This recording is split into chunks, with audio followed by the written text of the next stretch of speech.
I never imagined I would be a part of a film of this magnitude. So when Disney wanted to have me be a part of it, it was just like a no-brainer. The Nutcracker was the very first ballet that I ever performed in, and I performed the role of Clara. It makes sense, I think, to have ballet and to have dance be a part of this film. I don't have a ton of experience really performing in front of a camera. It's been a bit challenging because I'm not reaching, you know, the back tier of the Metropolitan Opera House and emoting in that way. It's just for the camera that's right there in front of me, so it's almost like you have to tone it down a bit. Being a dancer is so similar, you know, to being an actor and actress and taking on different characters and different roles, but the whole approach is just so different. It's almost more exhausting because, you know, there's so much stopping and starting, which we're not used to. Cut there. Cut. Cut there. Which one will you choose? Jenny Bevan I've known for a couple of years now, and she is an absolute genius. She is one of the greatest costume designers alive today. A project like this is just amazing for a costume designer. The variety will provide some fantastic characters to costume. The party dress has the top with poofy sleeves and the little poofy flower that's really fun, cute little tails. Clara's a bit of a tomboy, but for the party, because it's formal and we're in the 1870s, she wears a traditional party frock.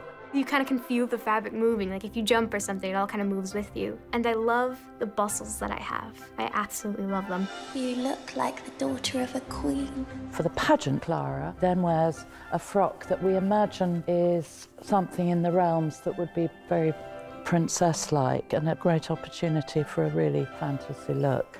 The pageant dress, that is a really cool dress. With the lace and the sleeves, it flows and it has like this long train, it's got like this flowery pattern. It was one of those dresses when like you're a little girl, you wish you could wear like a really crazy fancy dress. That's that dress.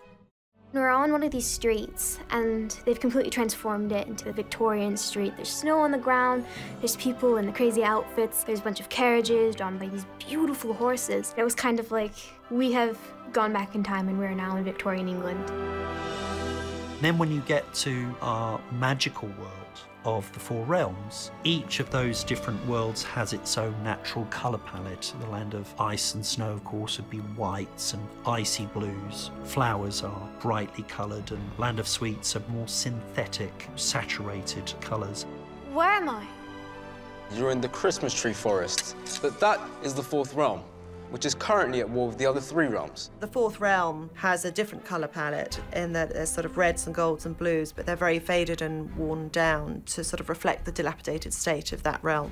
They built this carousel, this massive carousel, and we had to run on and off of it. And then eventually, the carousel breaks.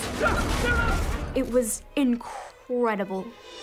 We ended up having to build 3 different forests here at Pinewood to accommodate all the different set changes and things. We had horses riding through these forests. We needed substantial lengths, in some cases 250, 300 feet of forest so that we could bring the horses up to a gallop or a canter.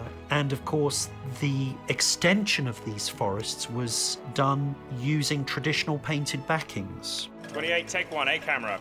It's kind of incredible to be able to walk on a set, be in a completely different world.